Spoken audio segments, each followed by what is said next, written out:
తాకట్లో ఉన్న మీ బంగారాన్ని విడిపించి ఆ రోజు ఆన్లైన్ రేటుకి కొంటాం. Sharma gold company. నమస్కారం, వెల్కమ్ టు సుమన్ టీవీ. నేను గీతాంజలి. శ్రావణ మాసం వచ్చేసింది. ప్రతిరోజు విశేషమే.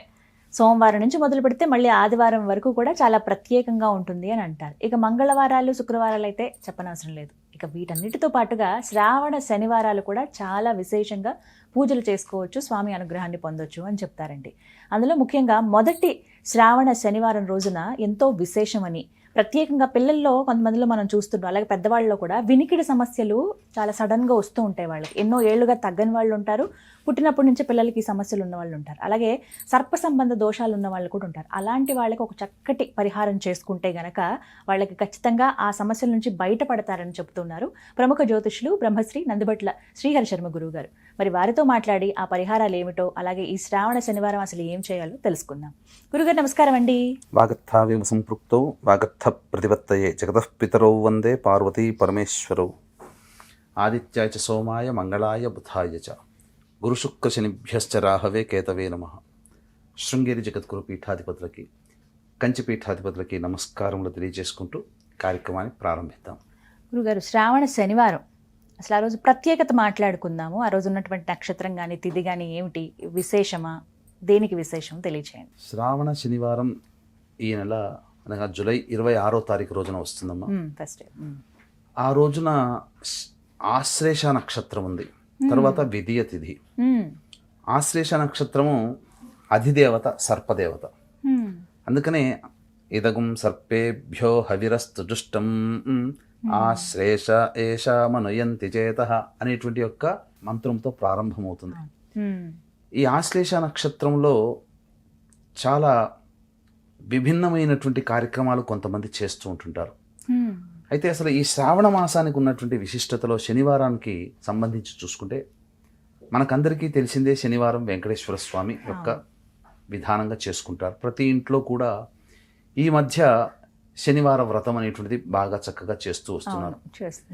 అంటే ఏంటి, శ్రావణ శనివారంలో 7 శనివారాల వ్రతం అని చెప్పి చేస్తున్నారు. అది చేయడం ద్వారా వెంకటేశ్వర స్వామి యొక్క అనుగ్రహం కలగడం వల్ల కలియుగంలో పిలిస్తే పలికే దైవం వెంకటేశ్వర స్వామి కాబట్టి ఆయన అనుగ్రహం కలిగితే ధన ప్రవాహం వస్తుంది, రాజకీయ పదవులు లభిస్తాయి, ఉద్యోగాలు లభిస్తాయి, కోరుకున్నవన్నీ కూడా సంప్రాప్తమవుతాయి, ముఖ్యంగా వివాహాలు కూడా జరుగుతాయి. కాబట్టి ఈ యొక్క శ్రావణ మాసంలో శనివారాలు ఆ స్వామి వెంకటేశ్వర స్వామి ఆరాధన, అఖండ దీపారాధన చేయవచ్చు. కాబట్టి పొద్దున్నే లేచి సూర్యోదయం కంటే ముందే లేచి కాలకృత్యాలు తీర్చుకొని బ్రహ్మముహూర్తంలో స్వామివారి మేలుకొల్పు ఉంటుంది. కాబట్టి చక్కగా ఆ స్వామివారి చిత్రపటానికి చక్కగా కొబ్బరికాయ కొట్టి, ఆ కొబ్బరికాయలో ఆవు నేతితో దీపారాధన చేసి ఆ యొక్క దీపం అఖండ దీపారాధన చేయవచ్చు. స్వామివారి సుప్రభాతము, స్వామివారి అష్టకాలు ఇవన్నీ చదువుకోవచ్చు. విష్ణు సహస్రనామ పారాయణం చేసే విధానం ఉంటుంది. అది స్వామివారికి ముడుపు కట్టి ఆ యొక్క 7 శనివారాలు అయిపోయిన తర్వాత దగ్గరలో ఉన్నటువంటి క్షేత్రంలో వెళ్ళి ఆ ముడుపు సమర్పించి రావచ్చు. ఇప్పుడు ప్రారంభించవచ్చండి, మొదటి శ్రావణ మాసాన్ని ప్రారంభించవచ్చు. అయితే ఇంకా విశేషంగా కొన్ని దోషాలతో కూడుకున్నటువంటి వాళ్ళకి శ్రావణ శనివారాలు చాలా విశేషం. ముఖ్యంగా గమనించుకున్నట్లయితే ఇప్పుడు శని మీనరాశిలో సంచారం చేస్తున్నాడు కదమ్మా. ఏలిన శని ప్రభావం కుంభ, మీన, మేషరాశి వారికి ఉంది. కంటక శని ప్రభావం మిథున రాశి వారికి ఉంది. సప్తమ శని ప్రభావము కన్యా రాశి వారికి ఉంది. అలాగే అర్ధాష్టమ శని ప్రభావము ధనుసు రాశి వారికి ఉంది. యోగ శని ప్రభావం కర్కాటక రాశి వారికి, అలాగే వృశ్చిక రాశి వారికి ఉంది. కాబట్టి వెరసి మేష, మిథున, కర్కాటక, సింహ, కన్య, వృశ్చిక, ధనస్సు, కుంభ, మీన రాశుల్లో జన్మించిన వారికి శని ప్రభావం ఉంటుంది. కాబట్టి ఈ శని దోష నివారణ కూడా ప్రదోషకాల సమయంలో శనీశ్వర పూజ అనేటువంటి శనీశ్వర వ్రతం అనేది కూడా ఉంటుంది. అది 19 శనివారాలు కానీ లేదా 8 శనివారాలు కానీ చేయవచ్చు.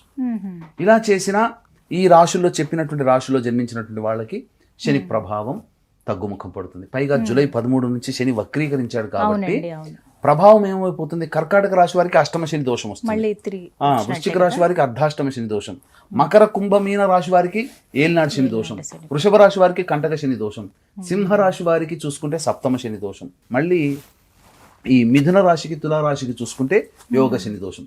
వెరసి చూస్తే ఇటు చూసినా అటు చూసినా శని వక్రీకరించినటువంటి కారణం చేత మొత్తము 12 రాశుల వారికి శని ప్రభావం ఉంది. కాబట్టి శని దోష నివారణకి సంబంధించి 8 శనివారాల పాటు ఖచ్చితంగానైనా కానీ ప్రదోషకాల సమయంలో శని ప్రదోష వ్రతం అని ఉంటుంది, అది చేసినా చాలమ్మా.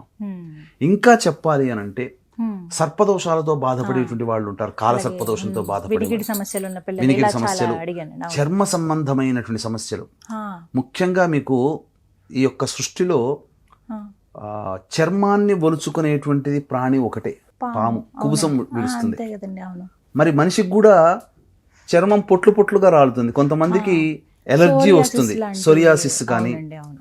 తలలో చుండ్రు, అవును. సొరియాసిస్, చెవిటి సమస్యలు, ముక్కు సమస్యలు, మూగ సమస్యలు, కంటి సంబంధమైన సమస్యలు, వస్తాయి. ఈఎన్టీ ప్రాబ్లమ్స్, చర్మ సంబంధముగా అలర్జీ లాంటివి, ఇవన్నీ కూడా వచ్చేటివి ఈ యొక్క సర్పదోష ప్రభావం వల్ల కలుగుతాయి. ఓ, కాబట్టి కాలసర్పదోషంలో జన్మించిన వాళ్ళైనా, ఇప్పుడు చెప్పినటువంటి అనారోగ్య సమస్యలతో జన్మించిన వాళ్ళైనా ఒక అద్భుతమైన పరిహారం ఉంది. ఆ పరిహారం ఆ రోజు చేసుకుంటే చాలా విశేషం.